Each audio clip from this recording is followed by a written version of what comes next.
Judge Vanessa Harper, a respected black woman in a position of authority, faces blatant racism when a young white police officer at her courthouse denies her entry, mocking her based on her appearance.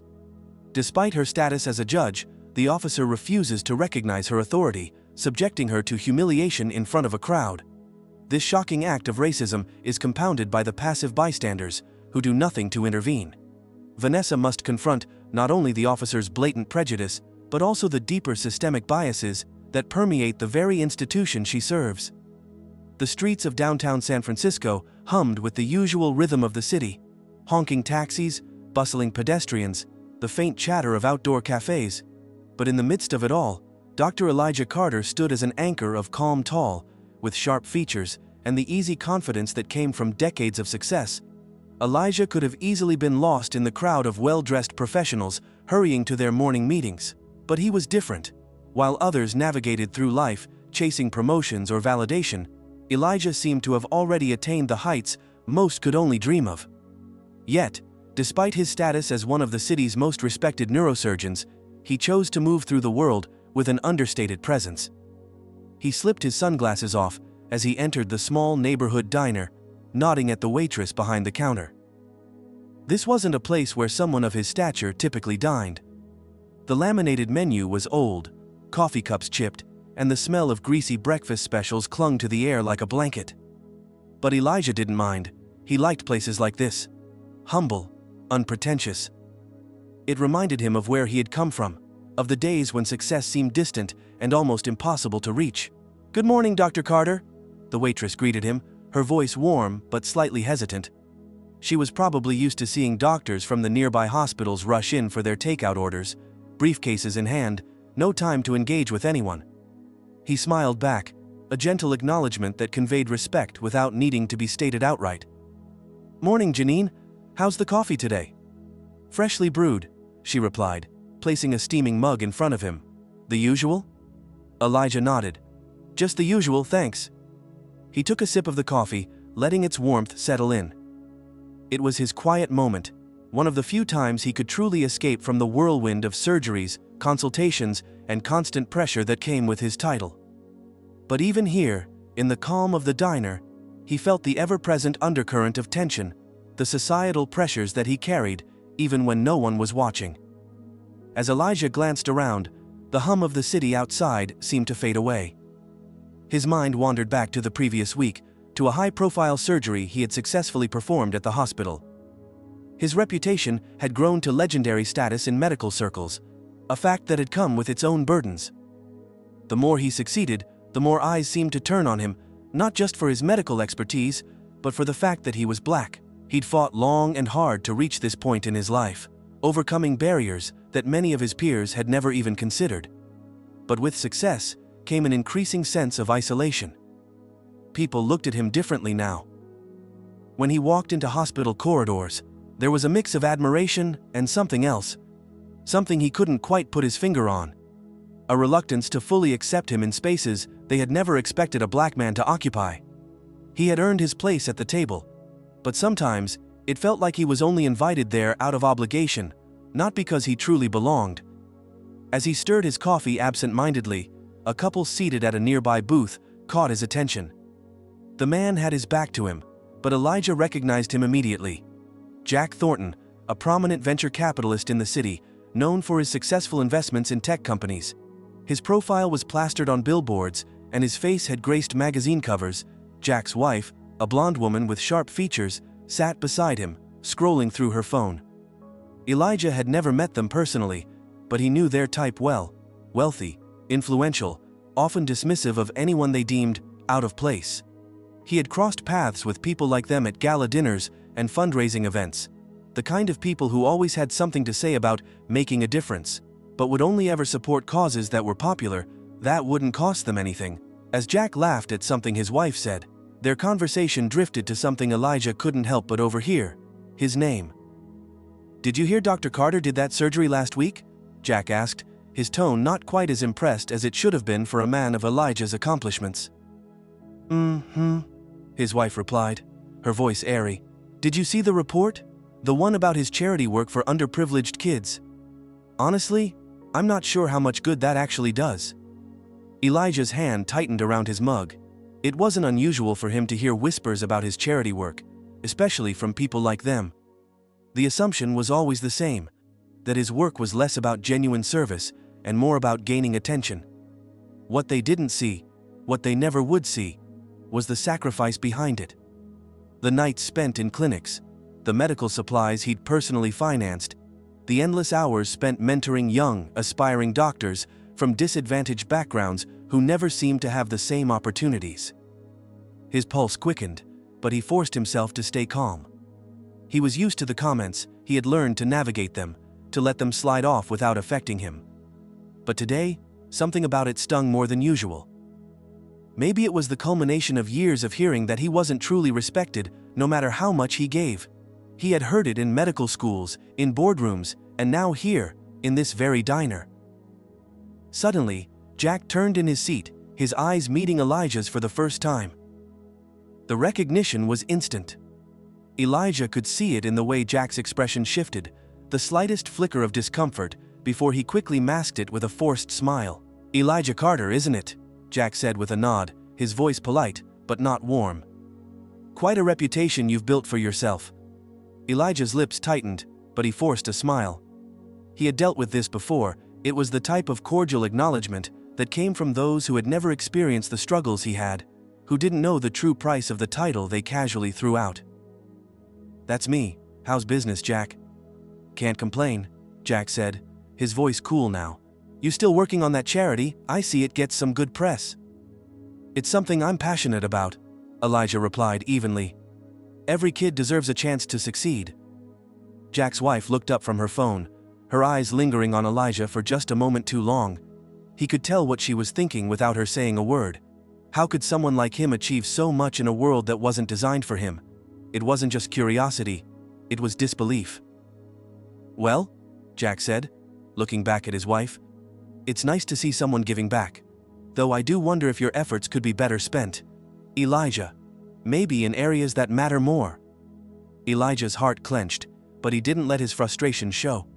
He could feel the eyes of the other patrons in the diner on him, waiting to see what he would do, how he would react. It was that same old dance, the expectation that, as a black man, he should somehow behave less than, be humble in the face of an uncomfortable truth, but always smile, always be gracious. Instead, he chose silence. He stood up, taking his coffee mug with him, and walked to the counter to pay. "I'll see you around, Jack," he said, his voice steady, but leaving no room for further conversation. The door to the diner opened, and Elijah stepped into the street, the cool morning air hitting his face. He took a deep breath, letting it steady his nerves. It was moments like these that tested him. The subtle prejudice, the assumptions based on the color of his skin, had become a backdrop to his life. A backdrop he could no longer ignore. The world didn't see him as the neurosurgeon who saved lives. They saw a black man who had achieved success despite the system. But Elijah had come to a realization. This wasn't something he could fight quietly, in the background. It wasn't enough to sit back and hope for change. His silence, his modest approach to life, wasn't making the world any better for the next generation of black doctors, or for those coming up in the communities he came from. It was time for a change, and Elijah Carter was going to make sure the world saw him for who he truly was, no matter how uncomfortable it made them. Elijah Carter stood in the courtyard outside the building, waiting for the final sign that would indicate the start of the press conference. The media buzzed around the steps in front of him, each cameraman and reporter trying to capture a perfect angle. It was a familiar scene for him. He'd participated in many interviews and conferences over the years, always with a purpose, always with a sense of control. But today felt different. The weight of everything that had built up, of the subtle but incessant racism he'd been subjected to, was settling into his bones like an unbearable weight. He adjusted his suit jacket and shifted on his feet, making a conscious effort to control his breathing. His mind wandered back to that morning's exchange with Jack Thornton. The little microaggressions, the subtle, dismissive remarks, it was like 1,000 little cuts, and they weren't unique to Jack. They were a part of his daily life, a part of the world he had fought so hard to belong to. Elijah could feel the pressure mounting, not just from the outside world, but from within. It was more than just about his career or proving his worth as a surgeon. It was about carving a space in a system that had never quite seen him as its equal. But the world didn't care about the battles he fought. They cared about his place in it, about the image he projected, and that image, no matter how successful he became, was always marked by the color of his skin. As he stood there, mentally preparing for what was to come, his phone buzzed in his pocket. It was a message from Rachel, the journalist he had been in contact with. "We're going live in 5. You ready?" His thumb hovered over the screen, ready to respond, but before he could, he heard the unmistakable sound of footsteps approaching him. Turning slightly, Elijah saw a man in a dark blue uniform, Officer James Lawson, striding toward him. The officer was tall, his face stern, and his walk purposeful. Elijah wasn't unfamiliar with the presence of law enforcement, especially in situations like this, where the public eye was watching. But there was something in the way this officer approached him that sent a ripple of tension through his body. "Dr. Carter?" Officer Lawson's voice was low, but there was an unmistakable undertone of challenge in it. Elijah glanced at him, trying to gauge the officer's intent. "Yes?" Elijah responded, his voice even. "I'm going to need to check your ID," Lawson said, his eyes flicking over Elijah with what felt like a quick assessment. It wasn't aggressive, but it was enough to make Elijah's skin crawl. "Excuse me?" Elijah asked, his eyebrows furrowing as he instinctively reached for his ID, though it wasn't necessary. He was a well-known figure in the city, a man who had built a reputation in the medical field and was used to dealing with press conferences, public events, and even law enforcement. "I said, I'm going to need to check your ID," Lawson repeated, this time his voice more insistent. Elijah felt a flash of anger in his chest, but he knew better than to let it show. His mind worked quickly, analyzing the situation. This officer had no reason to stop him, no reason to question his credentials. But Elijah had seen enough to know that his presence was an anomaly in the spaces he walked through. His success, his position, his accomplishments, they were supposed to be part of a different world, one that didn't often intersect with people like Officer Lawson. "I don't have time for this," Elijah said, trying to keep his voice calm but firm. "I'm scheduled to speak at this conference. I'm Dr. Elijah Carter." "I'm sure you are," Lawson replied, his voice clipped. "But I don't recognize you. And right now, that's all that matters. Can you show me some identification?" A part of Elijah wanted to lash out, to demand why he was being treated this way, but instead, he reached into his jacket pocket, pulling out his ID badge. He showed it to the officer. Though he had no intention of letting the situation escalate, Lawson studied it for a moment, his eyes scanning the badge as if expecting it to somehow tell him a different story. When his gaze lifted back to Elijah's face, there was a flicker of realization, but it didn't stop the officer from speaking. "I still don't know why they let you in here," Lawson muttered under his breath, loud enough for Elijah to hear. "A black man like you, presiding over something like this, don't know how you got that kind of power." Elijah's stomach turned at the blatant comment. His eyes locked onto Lawson's for a brief moment. His mind raced, but he kept his body still, his posture measured and controlled. He could feel the heat of the moment, the discomfort of the people around him, but he refused to be a victim of it. "I'm not here for you to understand," Elijah said slowly, his voice steady. "I'm here because I've earned my place."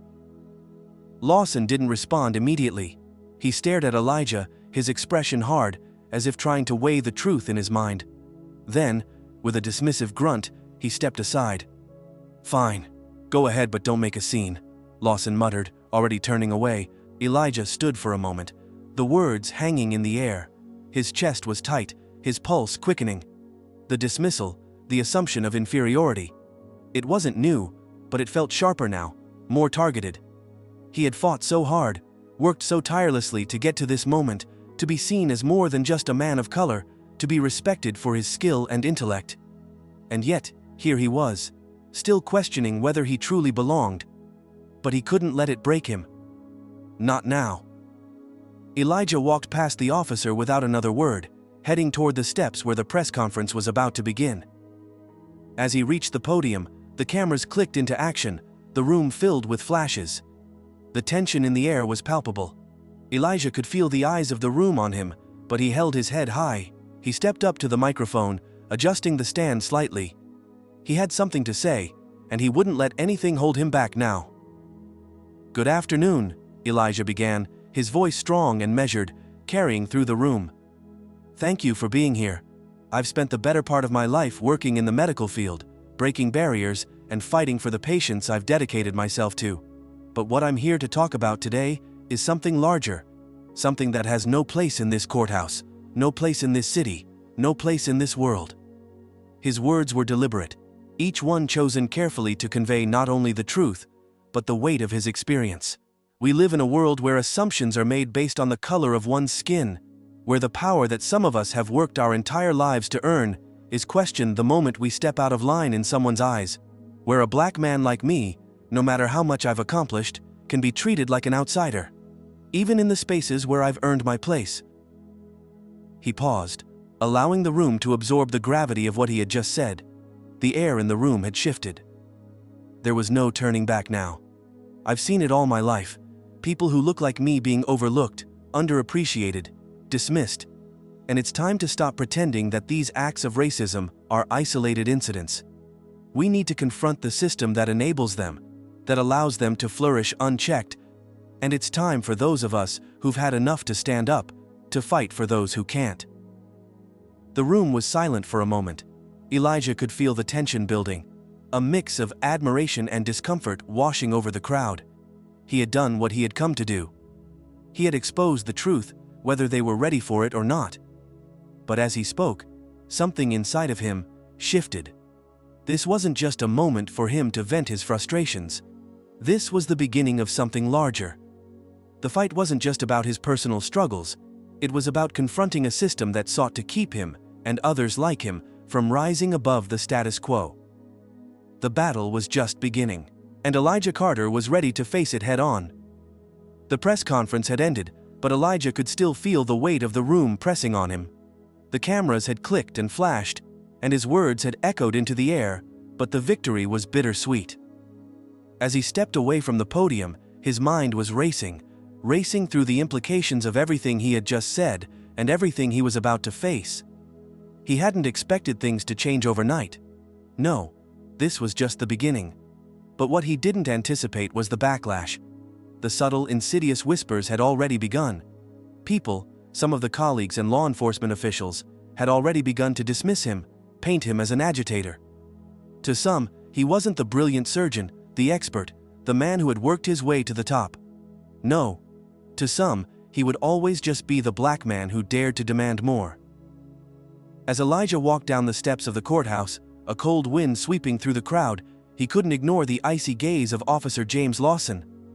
The officer was standing near the edge of the crowd, his eyes narrowing as Elijah passed. For a moment, their gazes locked, Elijah's resolve unwavering, but Lawson's smirk suggesting something far darker, something personal. A low hum of conversation buzzed in the air, and the reporters who had gathered were already starting to file out. Their questions lingering in the air like smoke, Elijah could sense the murmurs. The tension was palpable. He was under no illusion that his statement was going to be met with universal acclaim. He knew the cost of standing up in a system that had never really seen him as an equal. Mitchell, Elijah's close friend and fellow surgeon, was waiting for him by the side entrance, his face tense but reassuring.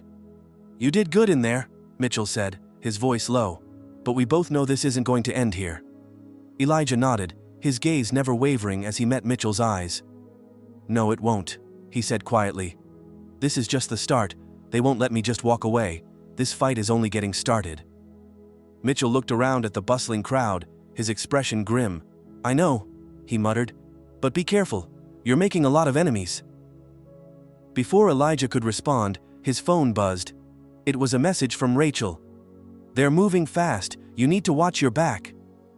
Elijah's heart skipped a beat. He knew what that meant. He'd anticipated some pushback. He just hadn't expected it to come this quickly. But the truth had a way of unraveling things faster than you could contain them. As the two of them turned to walk toward the underground parking garage, a black SUV pulled up sharply at the curb. Elijah's instincts kicked in, but it wasn't until the door swung open and Officer Lawson stepped out that he realized the full extent of the situation. Lawson was flanked by two other officers, big, imposing men in uniform. Their eyes flickered over Elijah and Mitchell as they approached, their steps deliberate. Elijah's heart raced, but he stood tall. He was used to confrontations, but this was something different. "Dr. Carter," Lawson called, his voice thick with disdain. "I need you to come with me." For a moment, Elijah didn't move. "I'm not going anywhere," he said, his voice firm, but controlled. His hands were steady, his gaze unwavering. "I said come with me." Lawson's voice was louder now, the command carrying a weight that Elijah couldn't ignore. He glanced at Mitchell, who stood frozen, his eyes wide with disbelief. "Is this really happening right now?" Mitchell whispered, though it was clear he didn't expect a response. Elijah turned back to Lawson. "What is this about, officer?" Lawson stepped closer, his gaze never leaving Elijah's face. "You've been making a lot of noise, Dr. Carter, and now we need to see if you're as clean as you claim you're being detained." Mitchell stepped forward then, his voice a mix of shock and concern. "You can't just do this. He's a respected surgeon, a community leader. I don't care who he is," Lawson cut him off, his voice low, full of malice. "He's a problem, and I'm dealing with it." Elijah's chest tightened. He could feel the blood rush in his ears, his mind raced. There were so many angles he could take. He could demand that they release him, he could make a scene. But he knew better. He knew that if he escalated this moment, it would be the perfect excuse to make it worse, to frame it as a confrontation. Instead, he took a deep breath and stepped toward Lawson. "I'm not going anywhere without a valid reason." Lawson didn't flinch. "I don't need a reason. Not today." One of the other officers, tall with short-cropped hair, moved to stand beside Lawson. "Let's take him in," the officer said, his voice flat. Mitchell moved to protest, but Elijah put his hand on his arm, stopping him. "It's fine," Elijah said quietly. "Let's just get this over with." Elijah stood still as the two officers roughly grabbed his arms, pulling him toward the SUV. His body stiffened, his jaw clenched, but he remained silent. His heart pounded as the crowd began to gather around, some whispering, some recording with their phones. There was no doubt in Elijah's mind. Now this wasn't just about him, it was about everything he had fought for, the respect he had earned, the life he had worked tirelessly to build. They wanted to crush that. They wanted to remind him, and everyone else, of the hierarchy that existed. A hierarchy that didn't recognize his worth. As the officers pushed him into the back seat of the vehicle, Elijah's mind began to focus. This wasn't just an arrest. It was a statement. It was a way to remind him of his place. But what they didn't understand was that this was exactly the kind of thing he'd spent years preparing for. He wasn't going to break. Not now. The vehicle started moving, the tires humming on the pavement as they left the courthouse behind. Elijah's thoughts were sharp, his mind working through the best way to navigate what had just happened. He couldn't let them win. Not like this. From the back seat, he could hear Lawson speaking quietly into his radio, his words unintelligible. But Elijah knew what was coming. The media would be called, and the story would spread. This wasn't just about him anymore. It was about the system that had let this happen in the first place. But as the vehicle turned a corner and pulled into a secluded alley, something unexpected happened. Elijah's phone buzzed again. This time, it was Rachel's message. "They're here, backup's on the way, don't make any moves yet." The message sent a chill through his spine. Whatever was about to happen, whatever game they were playing, was escalating beyond his control. As the vehicle came to a stop, the officers turned toward him. Elijah's thoughts raced.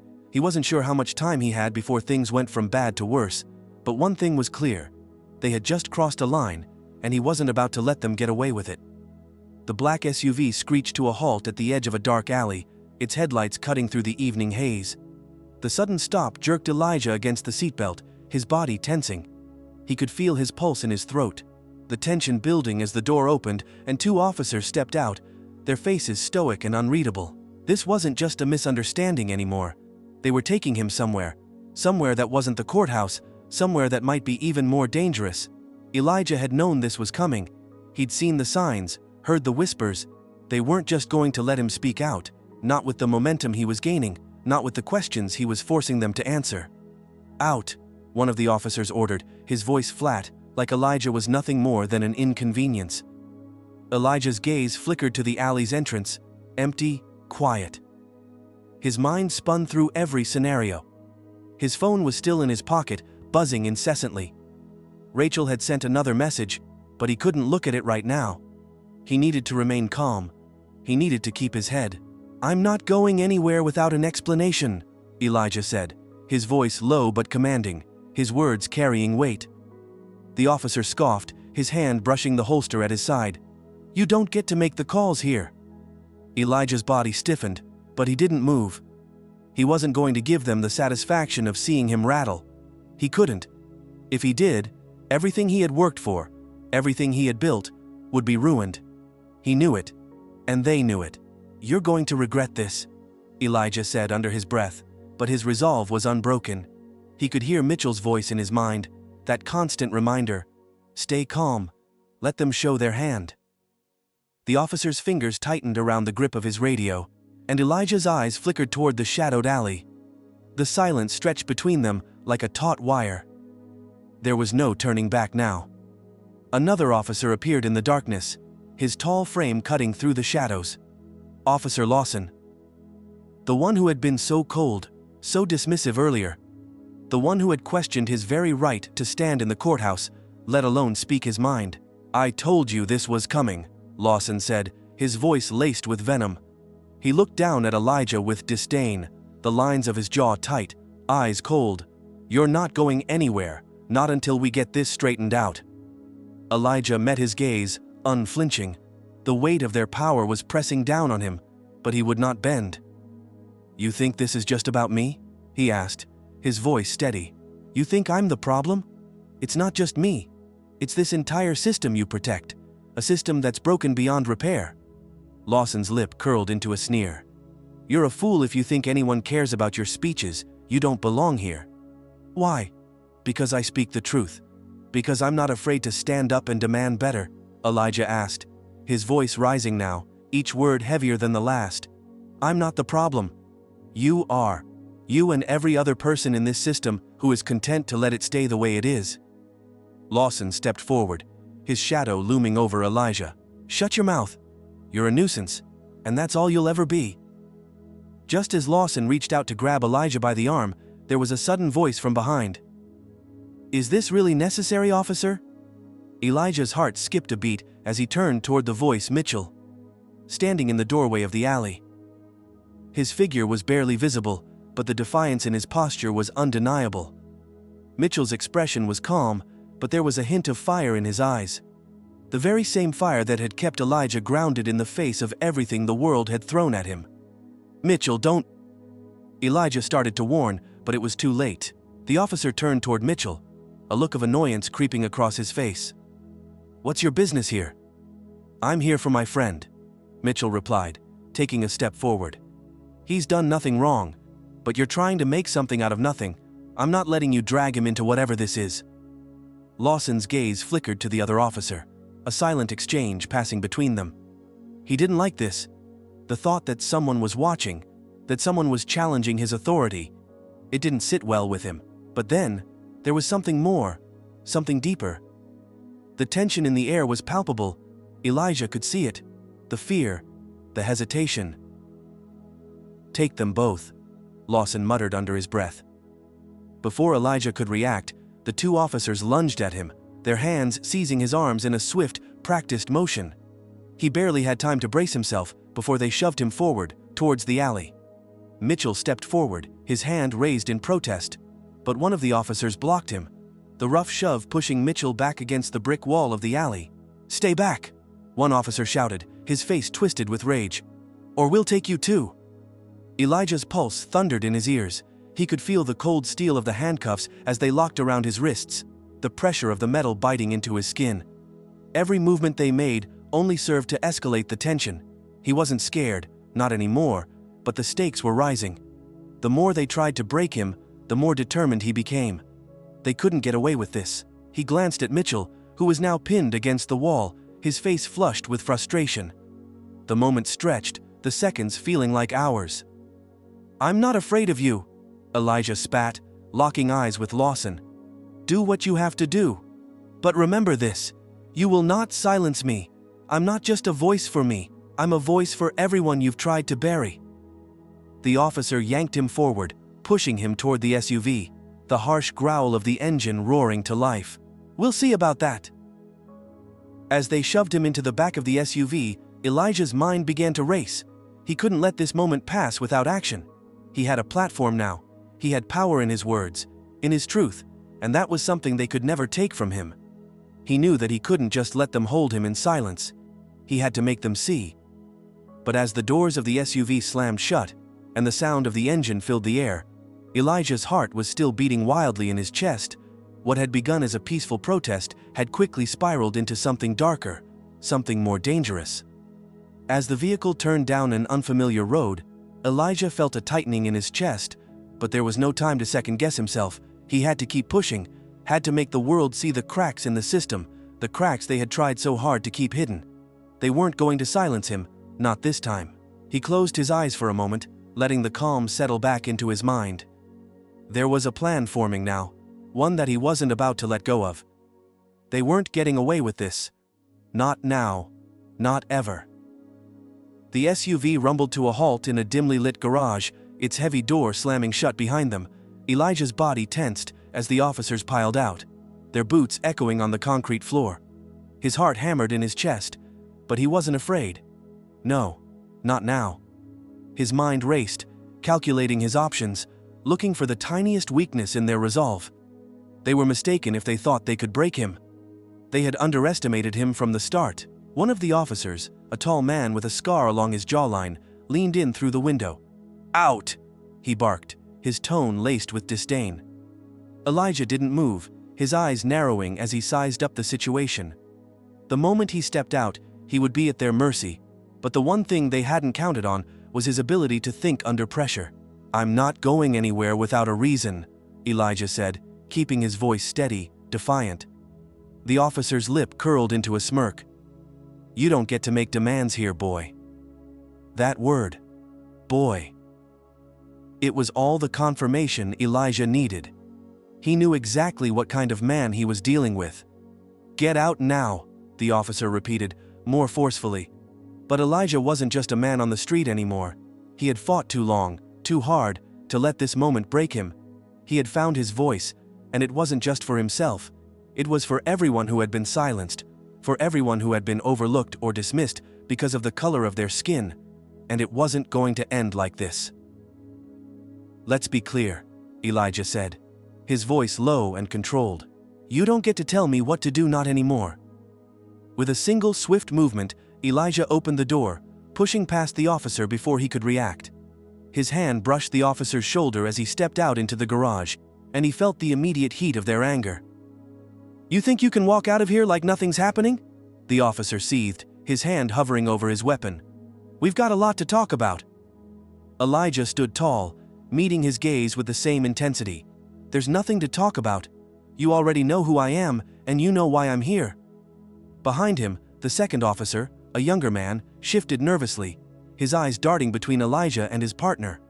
He seemed less sure of the situation, but the older officer's presence was enough to keep him in line. They were both trying to control the narrative, trying to make Elijah the villain, but what they didn't realize was that they had already lost. "Where's the respect?" Elijah continued, his voice rising slightly, the words sharp and deliberate. "Where is it when a man with a law degree, a position in this city, is treated like an animal in a cage? You think this doesn't happen every day? You think it's just me? How many times have you stood by, watched this happen to someone else, and not said a word?" The older officer's face twisted into an ugly sneer. "You're wasting my time." "I'm not the one wasting time," Elijah shot back. "It's your system that's failing everyone, and it's people like you who keep it alive." The younger officer flinched, clearly uncomfortable with the exchange, but the older one wasn't backing down. He took a step closer to Elijah, his voice cold and dangerous. "You have no idea who you're dealing with." Elijah smirked, the words rolling off him. "I know exactly who you are. You're just another cog in the machine." The younger officer, now visibly sweating, took a hesitant step back, glancing around for any sign of backup. The older officer remained unmoving, his eyes narrowing, studying Elijah like a puzzle that was too complicated to solve. Elijah could feel the walls closing in. He knew they wouldn't let him go easily, but the truth was, they needed him more than he needed them. They wanted to shut him up, make him disappear, but Elijah wasn't going to let that happen. He wasn't going to go quietly. Not now. Think you can intimidate me? Elijah's voice cut through the tension like a knife. You can try, but you'll fail. Without warning, the older officer lunged, grabbing him by the arm with a force that made Elijah wince. But it was the officer's mistake. Elijah twisted in his grip, his training kicking in. With a swift move, he pulled his arm free and shoved the officer back with a strength that surprised even him. Don't touch me again, Elijah warned, his breath heavy, the adrenaline surging through his veins. The officer reeled back, stumbling slightly, but his eyes burned with fury. You're going to regret that. Before Elijah could react, the younger officer reached for his radio, his fingers shaking as he called for backup. The sound of distant sirens echoed through the garage, and Elijah's heart skipped a beat. He knew what that meant. They were bringing in more officers, more people to intimidate him, more people to put him in his place. But Elijah wasn't backing down. He stood firm, chest heaving with the effort it took to keep his calm. This is it, isn't it? Elijah said, his voice almost eerily calm. You're not protecting the law, you're protecting the lie that makes people like me feel like we don't belong, like we don't deserve to walk into a courthouse and demand justice. The older officer glared at him, his fist tightening. You think you're some kind of hero. You're just a problem. I'm the problem? Elijah laughed, shaking his head. No, officer, I'm not the problem. The problem is you. The sound of sirens grew louder, and Elijah knew the moment of truth was coming. He had two choices: fold under the pressure or make them see him. He didn't need to win this fight with his fists. He needed to win it with his mind. I've been through worse than this, Elijah said quietly, his gaze hardening. And I'm still standing. You can't stop me. You can't shut me up. You can't make me go back to silence. The younger officer seemed to hesitate, looking toward his partner, clearly unsure about the situation. The older officer was still seething, his grip tight on his baton as he approached, ready to escalate the confrontation. But just as he raised his hand to strike, a voice broke through the tension. Enough! The voice rang out like a command, authoritative and firm. Elijah's heart skipped as he turned to see Mitchell, standing at the entrance of the garage, flanked by two more people. Civil rights activists, their faces serious, determined. We've been watching, one of the activists called out, her voice strong, her presence commanding. And we've been recording. You're not going to get away with this. The officers froze, their eyes darting between the growing crowd and Elijah, who stood like a pillar of calm defiance. Let him go, Mitchell added, his tone unwavering. This isn't just about him. This is about all of us, and we're not leaving until you do what's right. The older officer's face contorted with frustration, but the sirens had arrived, and the heavy sound of approaching footsteps filled the air. Elijah could feel the shift, the tide, turning in his favor. Get back, the officer barked, trying to regain control, but his voice lacked the certainty it had once had. The crowd had grown, and the officers knew they were outnumbered. Elijah took a slow step forward, his eyes never leaving the older officer. This is your chance. Walk away now, and we'll make sure everyone knows the truth. But if you don't, if you keep pushing, this story won't be just about me. It'll be about all of you. The officer's jaw tightened, his hesitation palpable. The weight of the moment hung in the air, the tension crackling. It was now or never. With a final look at the officers, Elijah turned and walked toward Mitchell and the activists, his steps slow but deliberate. He had taken a stand, and now it was their turn to finish what he had started.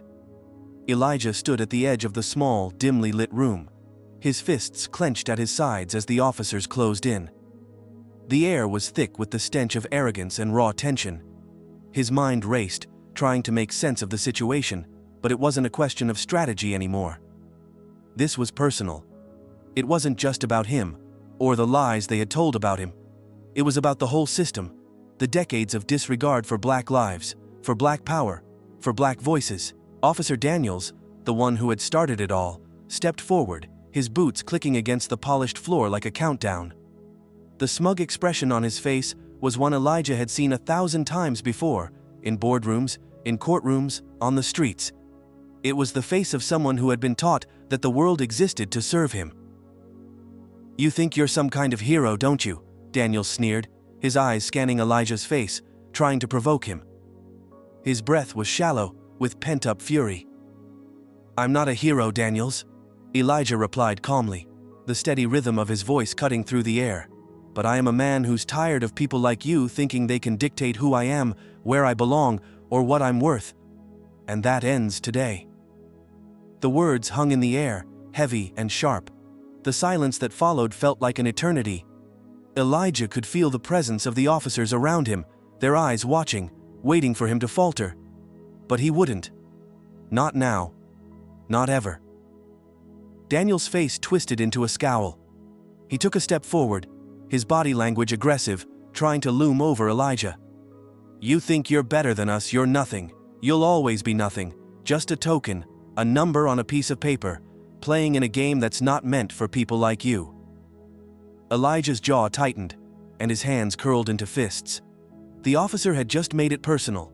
He had made it about who Elijah was, not what he had accomplished. He had made it about the color of his skin, the assumption that Elijah was nothing more than an obstacle in the system that Daniels wanted to protect. But Elijah's strength didn't come from the anger he felt, though it was there, simmering beneath the surface. His strength came from the clarity of purpose he had found, the clarity that, in that moment, he was not just Elijah, the son of a family that had survived systemic oppression. He was not just the man with the credentials and the reputation. He was the man who would dismantle the systems that protected people like Officer Daniels, and Elijah was ready to fight. "You think this game's not meant for people like me?" Elijah spoke slowly, his eyes unwavering as he met Daniel's gaze. "I'm in it because I choose to be. I'm in it because I have more to offer than you could ever imagine. And while you're here, playing these petty games, I'm making sure people like you won't have the power to do this to anyone else." Daniel's expression faltered for just a second, but his resolve quickly returned. "You're all talk, no action. You don't scare me." Elijah took a deep breath, his composure unbroken. "You should be scared," he said, his voice dropping to a low growl. "Not because of who I am, but because I'm the one exposing everything you've hidden for years, and I'm not stopping until you're exposed for what you really are." For the first time, Daniels hesitated. He looked toward his fellow officers, the men who had remained quiet, their faces blank masks.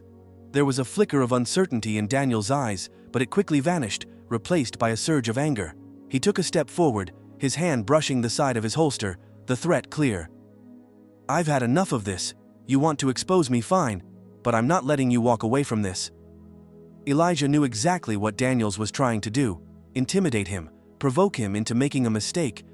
But Elijah had been in situations like this before, surrounded by threats, surrounded by people who wanted nothing more than to break him.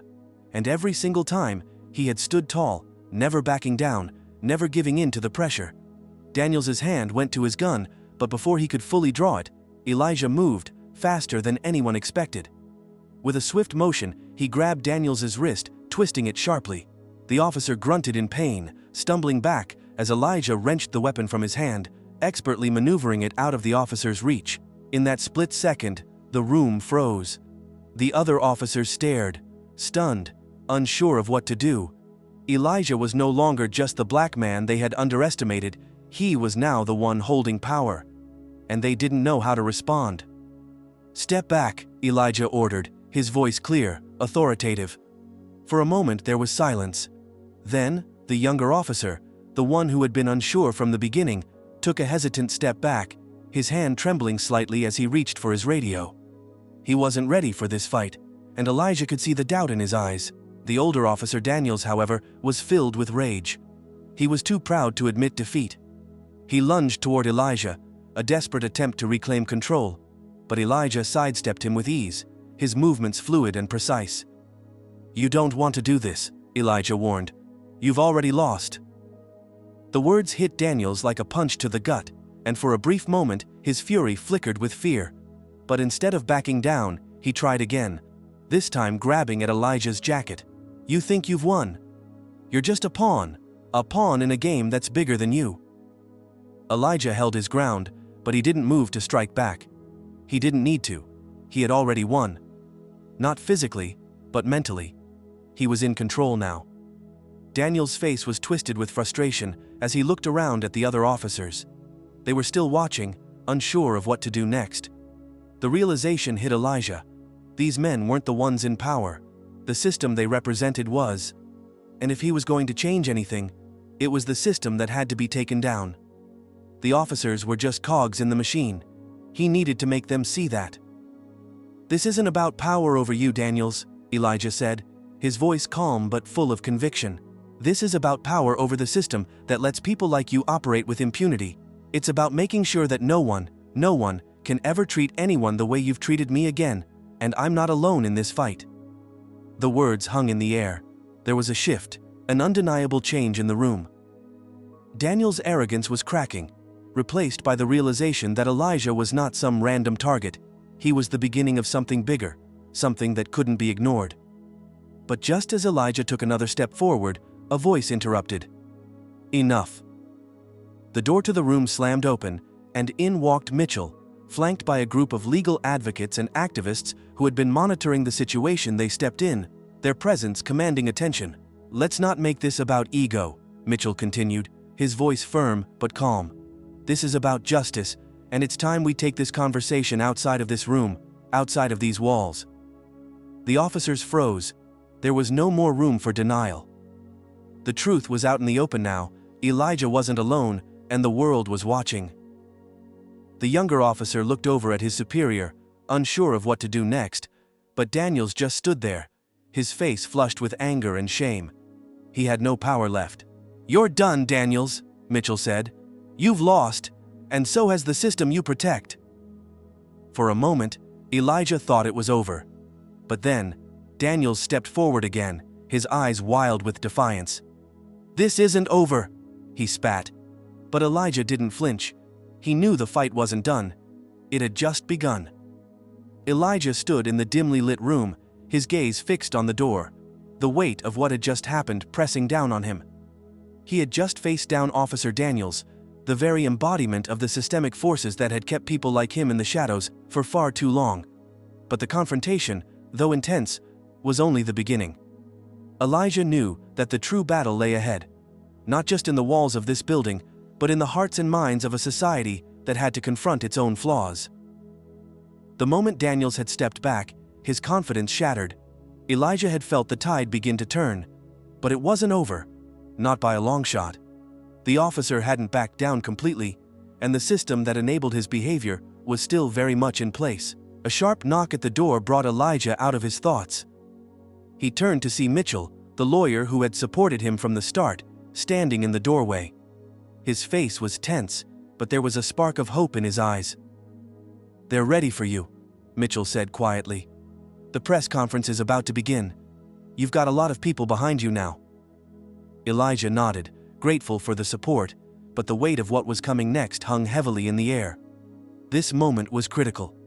The press had been reporting on the incident, but the true story, the story of systemic racism, the story of the abuse of power, had yet to be fully revealed. This was Elijah's chance to speak truth to power, to make sure the world saw what was at stake. As they made their way down the long hallway, Elijah could feel the eyes of the officers and the onlookers, each of them processing the aftermath of what had just unfolded. There was a shift in the atmosphere now, an uneasy silence, as if everyone knew the rules had changed. Elijah wasn't just the black man they had underestimated. He was now a man who had taken back his power. The press conference room was filled with the usual media buzz, but this time, there was a sense of anticipation hanging in the air. Reporters murmured to one another, scribbling notes, their eyes flicking between Elijah and the stage. As Elijah stepped up to the podium, the room fell into a hushed silence. He cleared his throat, adjusting the mic, and looked out over the sea of faces. "I want to thank all of you for being here today," Elijah began, his voice steady, but full of the weight of the moment. "What we're talking about today isn't just one officer's mistake. It's a system that has protected those like Officer Daniels while silencing those who dare to speak out. It's a system that has reinforced its own power for far too long, while people like me, people who want to see true change, are told to stay quiet." The reporters leaned in, captivated by his words. For years I've been told I didn't belong, not just because of my skin color, but because of the system that made sure I stayed in my place. That was what Daniels tried to do, push me back into a place where I wasn't supposed to be. But I'm here today to tell you that the time for silence is over." Elijah paused, letting his words hang in the air. His heart raced, but there was no fear. There was only clarity, the certainty that his voice, finally, was being heard. "The truth is, Officer Daniels wasn't acting alone," he continued, his voice gaining strength. "His actions are a reflection of the system that protects him. It's a system that has been failing us for years, and it's time for that to change." A murmur rippled through the room as Elijah's words settled in. He could feel the eyes of the reporters, the photographers' cameras clicking, capturing this pivotal moment. "I'm not here for revenge," Elijah said, his eyes meeting the camera lens. "I'm here for justice, for accountability. For every single person who has been made to feel small because of who they are, where they come from, or the color of their skin. And this is just the beginning. We won't stop until the system that enables this behavior is torn down and rebuilt, stronger and fairer for everyone." The room erupted into applause, the sound echoing off the walls. Elijah stood tall, his shoulders square, as he let the applause wash over him. It wasn't about the applause. It was about the message. The truth had been spoken, and it couldn't be ignored anymore. The days that followed were a whirlwind. The story, which had initially been framed as a misunderstanding by the police, quickly spiraled into something much larger. Elijah's public stand had sparked a national conversation, one that had been simmering beneath the surface for far too long. Social media exploded with support, the hashtag #OzJusticeForElijah trending worldwide, as people from all walks of life shared their own stories of discrimination, of being silenced, of being told they didn't belong. But with the momentum came the backlash. The police department, led by Chief Carson, attempted to regain control of the narrative. They issued statements downplaying the incident, claiming that the officer was simply following procedure and that there had been no racial bias involved. But it was too late. The public had already made up its mind, and they weren't going to let the department sweep the issue under the rug. The pressure mounted, and soon, the city council began to take notice. Elijah was called in for meetings with community leaders, activists, and even some sympathetic members of the legal community who were now rallying behind his cause. The conversation had shifted from one man's experience to a movement, a call for systemic reform. Mitchell had been instrumental in organizing the next steps. Together, they reached out to civil rights organizations, local politicians, and even former judges who had witnessed similar injustices. The collective voice of the community was growing louder, and it couldn't be ignored. But despite the momentum, Elijah knew this was only the beginning. He had exposed the problem, but the fight was far from over. Daniels had been placed on administrative leave pending an investigation, but Elijah knew that was just a small step toward the real change that was needed. He had to make sure that this wasn't just a temporary fix, a band-aid to make everyone feel better for a moment. Elijah sat in his office late one evening, his thoughts focused on the work that still needed to be done. He had been through so much in the past week, but the fight was far from over. He knew that the battle for true equality and justice would take years, maybe even decades. The system was entrenched, and changing it wouldn't happen overnight. But he also knew that he couldn't stop now, not when he had come this far. He glanced over at the framed photograph on his desk. His family. His father, a man who had fought for justice his entire life, and his mother, who had taught him to be brave, to never back down from what was right. Elijah had learned from them both that the fight for justice didn't end with a single victory. It was a lifelong commitment. His phone buzzed, interrupting his thoughts. It was a text from Mitchell. "Good news! The city council is finally holding a hearing on police reform. They've agreed to start reviewing the policies we've been pushing for. We've got them listening, Elijah." A sense of satisfaction settled over him, but it was tempered by the knowledge that this was just the beginning. They had opened the door, but now it was time to walk through it, to make sure the changes that were promised became reality. As he prepared to step into the next phase of this fight, Elijah felt a renewed sense of purpose. He wasn't just fighting for himself anymore. He was fighting for every person who had been pushed down, for every voice that had been silenced, for every person who had ever been told they didn't belong. This was just the beginning.